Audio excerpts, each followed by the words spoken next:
एक युवक ने शादी के बाद पिता से कहा कि वह विदेश जाकर व्यापार करना चाहता है।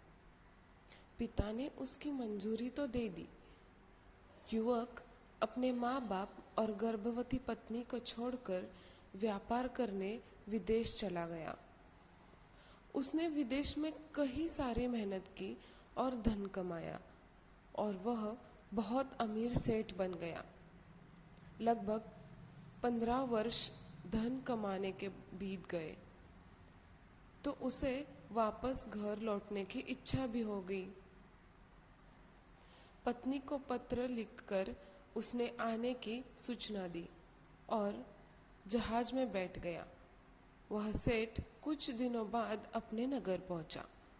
नगर के एक चौराहे पर ही उसने देखा कि एक व्यक्ति एक बोर्ड के साथ खड़ा था।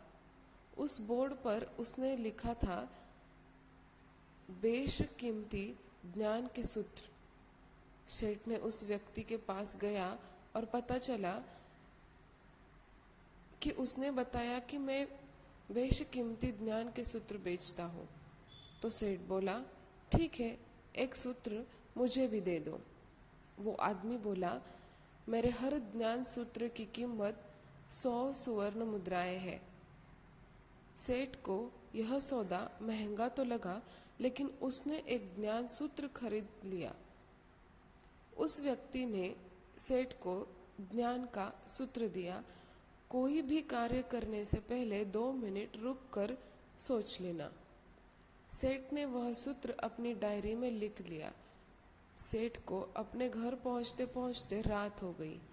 सेठ ने सोचा, इतने सालों बाद लौटा हूँ तो क्यों ना सीधे पत्नी के पास पहुंचकर उसे सरप्राइज दूं।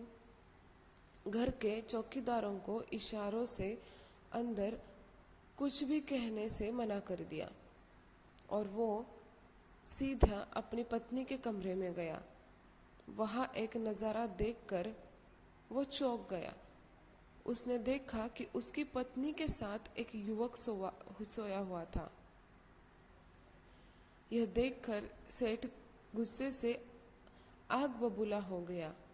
वह सोचने लगा कि मैं परदेश में उसकी चिंता करता था और यहाँ ये अन्य पुरुष के साथ सो रही है।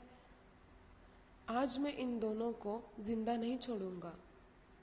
वो गुस्से से अपनी तलवार निकालकर दोनों पर वार करने जा रहा था। इतने में उसे 100 सुवर्ण मुद्राओं के बदले जो ज्ञान सूत्र खरीदा था उसकी याद आ गई कि कुछ भी कार्य करने से पहले 2 मिनट सोच ले। वह 2 मिनट सोचने के लिए रुका। उसने तलवार वापस पीछे हटाई, लेकिन वो किसी बर्तन से टकरा गई। बर्तन के गिरने की आवाज़ से पत्नी की नींद खुल गई। आँख खोलते ही उसने अपने सामने अपने पति को देखा तो वो बहुत खुश हो गई और बोली, आपके बिना जीवन सुना सुना था। इंतजार में इतने वर्ष कैसे निकाले ये मैं जानती हूँ। पत्नी ने इतना बोलकर पास सोए हुए युवक को उठाते हुए बोली, बेटा उठ जा, तेरे पिताजी आए हैं।